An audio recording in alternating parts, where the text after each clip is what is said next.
Sir 2019 నుంచి 2024 వరకు sir 2019 నుంచి 2024 వరకు పోరాడు ప్రయత్నం జరిగిన అక్రమాలపై ఏదైనా కమిటీ వేసే అవకాశం ఉందంటే? అరే కమిటీ వేద్దామయ్యా, అది కాదు కదా మిమ్మల్ని మీరంతా కూడా ఏంటంటే మీరు ట్రెడిషనల్ గా ఆలోచిస్తున్నారు. మీకు కన్సర్న్ కనపడాలి. నాకు ఒక ఎంక్వైరీ చేసేయండి, యాక్షన్ తీసేసుకోండి, ఏం చేస్తారు మీరు? ఇంత డ్యామేజ్ జరిగింది, ఇన్ని వేల కోట్లు, ఇంత ప్రజల భవిష్యత్తు, ఇది ఎంత అన్యాయం జరిగింది, అది మీరు డిస్కస్ చేసే బదులు మీరు కూడా ఒక ఎంక్వైరీ వేసేయండి, ఎప్పుడు చేసేస్తారు చెప్పండి, ప్రాజెక్టు ఎంత అవుతుంది చెప్పేయండి అంటే నాకేదో పెద్ద నాకు తెలిసినట్టు రాసికి. సార్ నిర్వాసితులకు సంబంధించి ప్రాజెక్ట్ గురించి ఒక విషయం పక్కన పెట్టినా, నిర్వాసితుల గురించి ఏంటి సార్? అది కూడా ఇది అది అన్ని లింక్డే.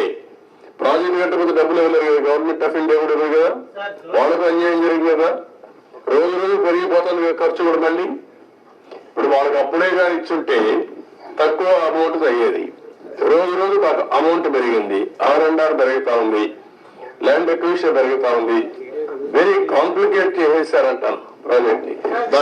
Sir one minute. You seem to be having good relations with the Prime Minister. Are you going to have any influence with the Prime Minister to get the 10,000 crore for the Polvaram project? అయిపోతుంది 10,000 కోట్లు నీకు ఇస్తాను, మీరు చేసేస్తారా? What I'm asking you, are you able to study the project? First of all ఇక్కడ press కూడా మీరు గుర్తుపెట్టుకోవాల్సింది, హాఫ్ హ్యాండెడ్ గా హాఫ్ హార్టెడ్ గా కాకుండా కొంచెం స్టడీ చేసి కన్స్ట్రక్టివ్ గా పాజిటివ్ గా సజెషన్స్ ఇవ్వండి. ప్రాజెక్ట్ కంప్లీట్ చేయాలి, నష్టం చేసిన వ్యక్తులపై చర్యలు తీసుకోవాలి. At the end of the day రాష్ట్ర భవిష్యత్తు, నేషనల్ ఇంట్రెస్ట్ కూడా కాపాడుకోవాలి. సార్ వన్ క్వశ్చన్ సార్, ఇప్పుడు 441 crores 990 crores రెండు ఆప్షన్స్ చెప్పారు, వాడికి సెంట్రల్ గవర్నమెంట్ నుంచి అసిస్టెన్స్ వచ్చే అవకాశం ఉందండి?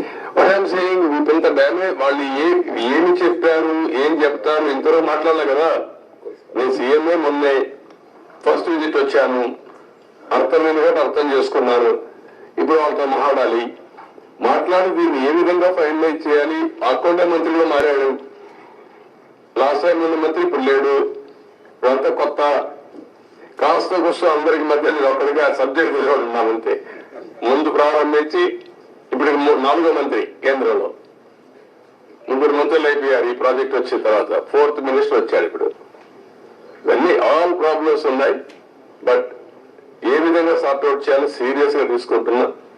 అదే సమయంలో రాష్ట్రంలో ప్రజలకు అర్థం కావాలి, రెండు బ్యాలెన్స్ కావాలి.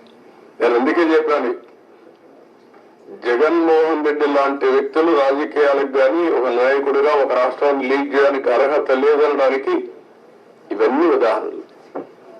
నేనేదో ఎలక్షన్ లో 164 సీట్లు రావడం ఒకటే కాదు, వీళ్ళ బిహేవియర్, వీళ్ళ ప్రవర్తన ఒక్కసారి మీరు కానీ ముందు నుంచి ఆలోచిస్తే ఈ ప్రాజెక్ట్ ఒక కేస్ స్టడీ మీకు అందరికి, మీరు కూడా విట్నెస్.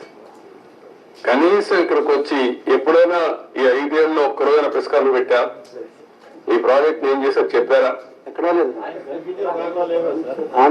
అక్కడ పెట్టలేదు, ఇక్కడ పెట్టలేదు, ఎక్కడా లేదు.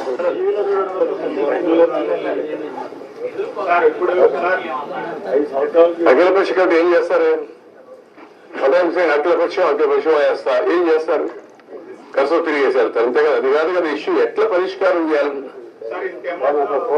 అంటే ఇంత జాతి విపత్తు ఆంధ్రాకి ఇంత ఇబ్బంది కలిగింది, ఫర్దర్ గా మళ్ళీ ఇలాంటివి జరగకుండా, అంటే ఎవరు వచ్చినప్పుడు వాళ్ళు అలా కాంట్రాక్టర్ని అలా మార్చకుండా మీరేమన్నా రికమెండ్ అంటే జాతీయ స్థాయిలో ఇప్పుడు మీరు నేతగా ఉన్నట్టు ముఖ్యనేతలు అలాంటి రిఫార్మ్ ఏదన్నా సజెస్ట్ చేస్తారు? అదేమా అన్ని మాట్లాడదు ఇప్పుడు. అది కూడా దానికి అలాంటి డెమోక్రసీలో మనం ప్రజలు సరి విజ్ఞతతో మనం ఓట్లేశారు, ఆ ప్రజలే లాస్ట్ టైం ఓట్లు వేశారు కాబట్టి లైసెన్స్ వచ్చింది డ్యామేజ్ చేయడానికి.